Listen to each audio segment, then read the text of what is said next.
राधे राधे मित्रों, आप सभी का मेरे इस चैनल रवि बरगा में हार्दिक स्वागत है, अभिनंदन है। आज की पौराणिक कथा में हम देखेंगे कि वेदवती कैसे रावण के विनाश का कारण बनी। ब्रह्मवैवर्त पुराण के प्रकृति खंड अध्याय 14 में वर्णित है कि वेदवती रावण के विनाश का कारण बनी। लेकिन इस कथा को समझने से पूर्व हमें उस तथ्य को भी समझना होगा जिसने रावण के विनाश की प्लॉटिंग की।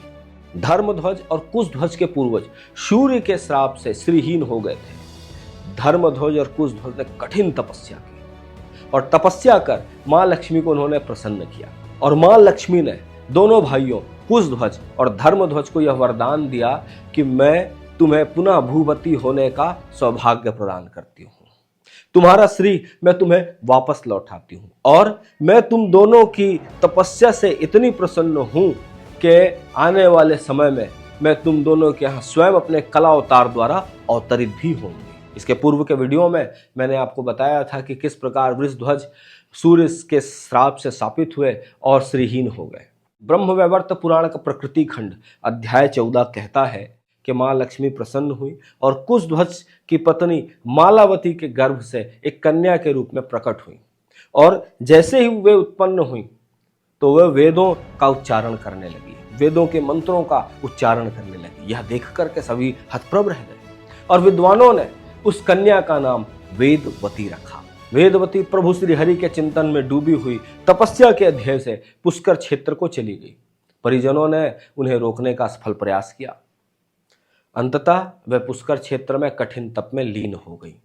एक मनवंतर तक तप करने के बाद भी वेदवती का यौवन वैसा ही बना रहा, और एक दिन उसे एक आकाशवाणी सुनाई पड़ी कि वेदवती अगले जन्म में प्रभु श्री हरि तुम्हें प्रति रूप में प्राप्त होंगे।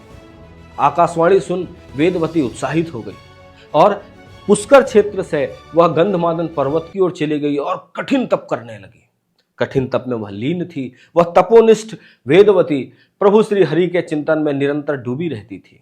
फिर एक दिन उस मार्ग से गुजरते हुए दुराचारी दुर्निवार रावण की दृष्टि उस पर पड़ी, और जैसे ही रावण की दृष्टि उस नवयुवती वेदवती पर पड़ी तो उसकी सुंदरता से रावण मोहित सा हो गया। वेदवती की सुंदरता से मोहित हुआ रावण वेदवती के समीप पहुंचा और उसने वेदवती से कहा कि अहो कल्याणी, इतने घनघोर जंगल में तुम अकेली क्या कर रही हो।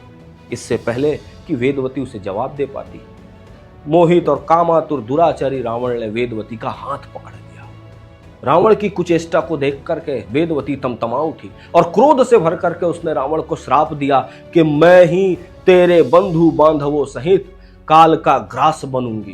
तूने एक साध्वी को काम भावना से स्पर्श कर मैला कर दिया है, मुझे यह देह त्यागना होगा। ले देख, मैं अपनी योग धारणा के द्वारा योग बल से इस देह का त्याग कर रही हूं, परंतु याद रहे रावण, मैं अगले जन्म में पुनः अवतरित होंगी और तेरे विनाश का कारण बनूंगी।